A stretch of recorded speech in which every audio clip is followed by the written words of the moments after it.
Hi guys and girls on the internet, it is me, Beth. Now on Wattpad I sometimes forget that the majority of my readers are American, and on occasion I slip quite a bit of British slang into my writing, and in the comments they get very confused. So this week I decided to compile a small list of British slang that I use daily, and I'm going to teach you guys out there how to speak British slang. The first British slang word on my list is mate. This is a term of endearment and affection which we normally use with a close friend. The American equivalent would be something like dude, pal, buddy.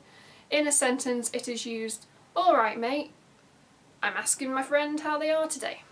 Up next is one of my all-time favourites, and that is bugger all. Bugger all is just a more vulgar term for nothing at all. Used an example, I have bugger all to do today.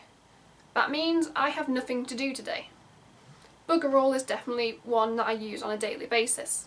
The next word is knackered, and knackered is just a term for explaining when someone is tired. It can be used in any situation. In a sentence it could be used, "I am bloody knackered after university today." If you come to England and you go to different parts of England, people will have different sayings for tiredness, but I use knackered, so yeah. Next up is gutted, and it means to be devastated or saddened by a situation. Used in a sentence, for example, as "I am absolutely gutted I did not get that job today." Most British slang in my eyes sound a bit vulgar and a bit you wouldn't normally say it, but you've got to love us Brits. Up next is gobsmacked, and like bugger all, it is one of my favourite slang terms on this list.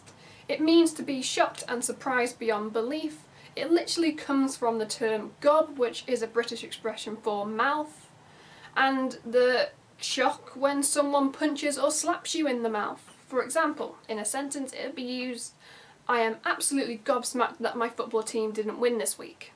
Next on this list is cock up. Now before you write in the comments that sounds very rude, cock up is a very common British slang term, and it means to make a mistake or failure of epic proportions. For example, it could be used in a sentence like this, "I cocked up my exam today." Like I've already stated, we can sound pretty vulgar and rude, but we're British, deal with it. Up next on the list is the word cheers. And now this doesn't really have the same meaning as it might in other countries. Yes, it still means to toast a celebration when drinking, but in terms of British slang, we use it to say thanks or thank you. We are very strange that way. In a sentence it would be used like, "Cheers for buying me that drink." We don't like simple things, we like double meanings. Taking the piss. Us Brits have a tendency to mock just about anything and everything, so it's no shock that taking the piss is the most commonly used British slang term out there. To take the piss means to parody something, to make fun of something, or in general sense sarcasm. For example, used in a sentence it would go something like this, "Last night on TV, the show took the piss out of the government." Taking the piss, I use it all the time. Yeah.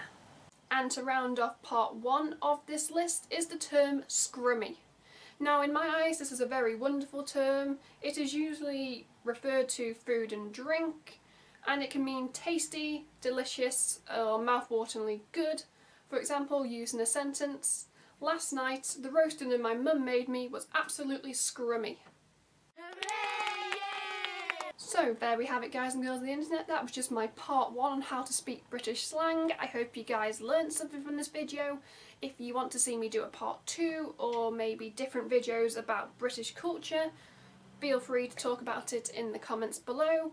While you're down there, don't forget to give the video a big thumbs up if you liked it, and don't forget to click that subscribe button because nothing is stopping you.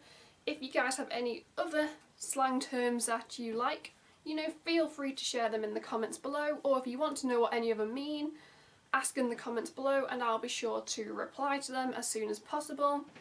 I am Beth. Until next week, goodbye.